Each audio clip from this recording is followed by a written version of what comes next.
ஏண்டா இந்த விஜய தொட்டோம், ஏண்டா விஜய் கூட இருக்கிற அந்த மக்களை தொட்டோம் நினைச்சு நினைச்சு நினைச்சு ஃபீல் பண்ண போறீங்க. ஏண்டா இந்த விஜய தொட்டோம் நினைச்சு நினைச்சு ஃபீல் பண்ணுவீங்க. யாருக்கு? திமுகவுக்கு இல்ல, மக்களுக்கு. ஏண்டா இந்த விஜய்க்கு ஓட்டு போட்டோம் நினைச்சு நினைச்சு ஃபீல் பண்ண வச்சிருவாரு.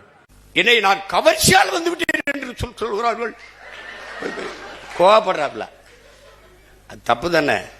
அவர் மண்டேலா மாதிரி 27 ஆண்டு சிறையில் இருந்து வந்திருக்காப்ல. எண்ணற்ற தியாகங்கள், எண்ணற்ற வழக்கு, பல சிறை கொட்டடிகள், அனுபவம். அப்புறம் 200 கோடி இல்ல 100 கோடியை சல்மான் மாதிரி வாங்குற சம்பளத்தை பாதிய மக்களுக்கு கொடுத்து கொடையா கொடுத்து மக்களின் இதயத்தை வென்று வந்துட்டாப்ல.